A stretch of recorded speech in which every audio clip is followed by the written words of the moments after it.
Well, in Connecticut, it's time to reveal part of our strategy in our federal election lawsuit at the Appellate Court, because the clerk appendix that they prepared has got nothing in it. Nothing we put in the underlying dockets in the trial court or in the appellate court. So I filed a habeas corpus against 3 appellate court judges. It's not in the screen. Hard to believe. And they did timestamp it right in front of me and mailed me a copy, which is alarming. But when you look, we haven't spoken to our appellate clerk in a month. They accused me of being a racist because I am a Trump supporter. So I don't know how they're going to get around hearing the case if the chief clerk is a racist. So something I filed over the weekend on August 7th, rather, today being the 9th. Yesterday I took kind of a day off because it was my 60th birthday. Have a happy birthday, America. But I want to address what was filed here.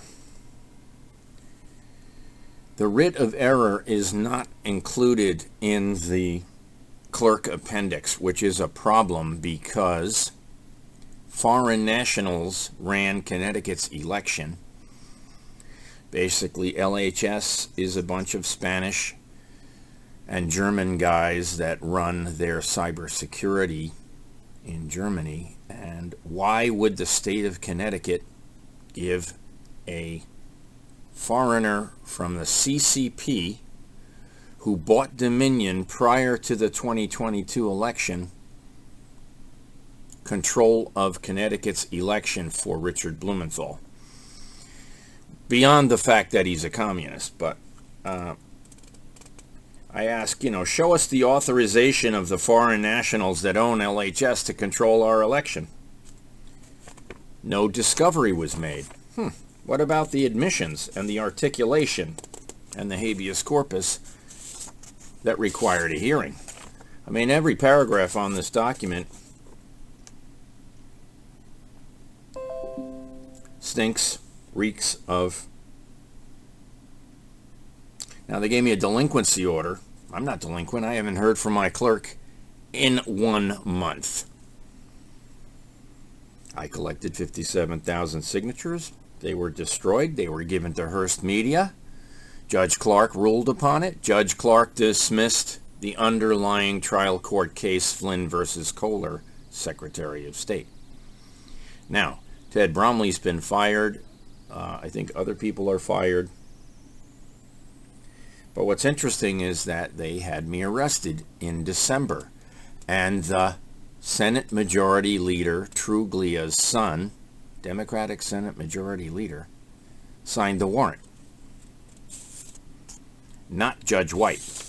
Judge White, so you know, according to a nurse, is a drug addict that should not be on the bench. And all the other judges, Gennario is defending.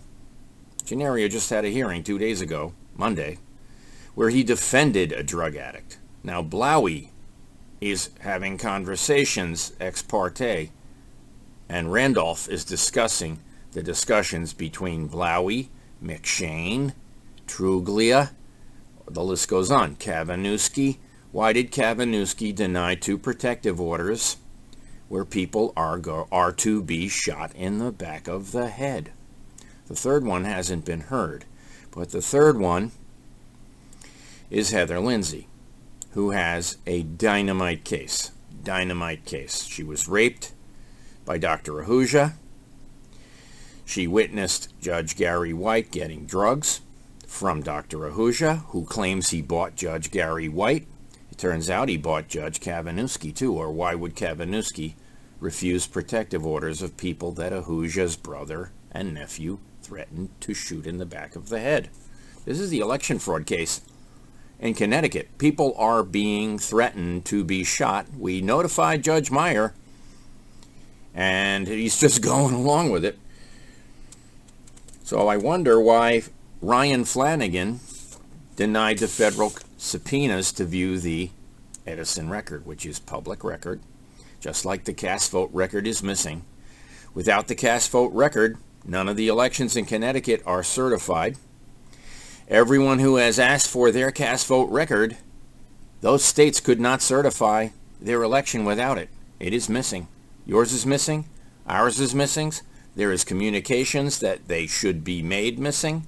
And anyone's cast vote record that is missing is evidence of this national voter election fraud. So, I certified the thing, but really, what Connecticut needs to understand is that our FBI director, James Comey, sold Hammer Scorecard according to General McInerney to the CCP.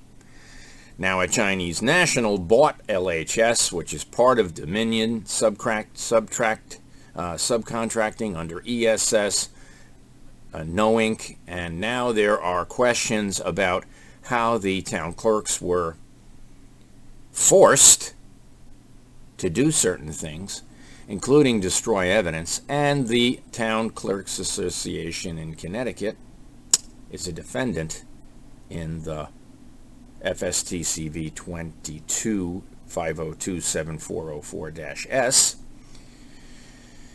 and now being dragged into the appellate court case where we are saying, hold on a second, who in the United States approved that our elections would be collected and tabulated by a communist?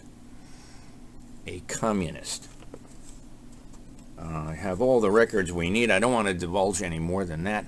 But what we're doing in Connecticut is quite different than what, Carrie Lake has done, because she didn't take Al's advice. Have a great day. I'm at 7 minutes. Let's keep it short. I don't want to reveal too much, but what's happening here is criminal. The appellate court has admitted that they are racists, and they have lied on recorded tapes, and they prevented our clerk from processing our appeal. So, looks like we're going to the Supreme Court, folks. Have a great day. Based on